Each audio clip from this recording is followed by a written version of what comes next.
પસ્તી group દ્વારા વર્ષ 2011 થી ભુજના અલગ અલગ વિસ્તારોમાં ઘરે ઘરે જઈ પસ્તીનું દાન ઉઘરાવવામાં આવે છે. પસ્તીનું વેચાણ કરી તેમાંથી જે ફંડ ઉભો કરી નોટબુક, બોલપેન, ફૂટપટ્ટી, બેસ્ટ ઓફ લક કીટ જેવા સાધનો ખરીદ કરવામાં આવે છે.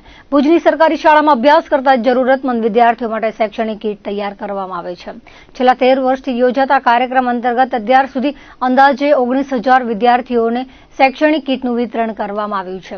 દર વર્ષની જેમ 14મા વર્ષે ભુજ નગરપાલિકાના સહયોગથી ટાઉન હોલમાં શૈક્ષણિક કીટ વિતરણનો કાર્યક્રમ યોજાયો હતો. ભુજના ધારાસભ્ય કેશુભાઈ પટેલ અધ્યક્ષ સ્થાને યોજાયો હતો. અતિથિ વિશેષ તેમજ પસ્તીદાતાઓ દ્વારા દીપ પ્રાગટ્ય કરી કાર્યક્રમને ખુલ્લો મૂકવામાં આવ્યો હતો.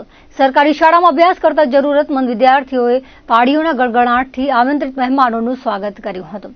મહેમાનોએ પ્રસંગને અનુરૂપ ઉદ્બોધન આપી બાળકોને અભ્યાસમાં મન લગાવવા માટે અને ભણીને આગળ વધવા માટે પ્રેરણા આપી હતી. ભુજની શાળાના બાળકોને શાળાએથી ટાઉન હોલ સુધી લઈ આવવા જવા માટે વ્યવસ્થા કરવામાં આવી હતી. 1100 જેટલા વિદ્યાર્થીઓને વિનામૂલ્યે શૈક્ષણિક કીટનું વિતરણ કરવામાં આવ્યું હતું.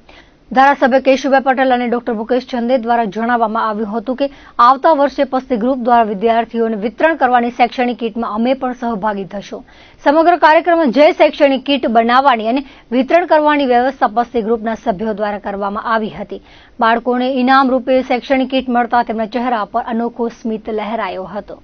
2011 થી પસ્તી ગ્રુપની સ્થાપના થઈ છે.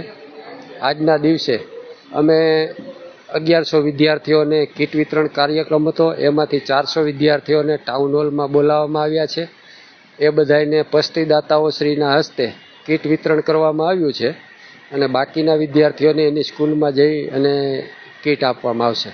પસ્તી ગ્રુપ એટલે દર રવિવારે સવારે 8 થી 10:30 સુધી ભુજના અલગ અલગ વિસ્તારમાં ફરીને પસ્તીનું કલેક્શન કરવામાં આવે છે અને એ આવક જે થાય એમાંથી આ અમે ગરીબ જરૂરિયાતમંદ બાળકોને કીટ વિતરણ કરીએ છીએ.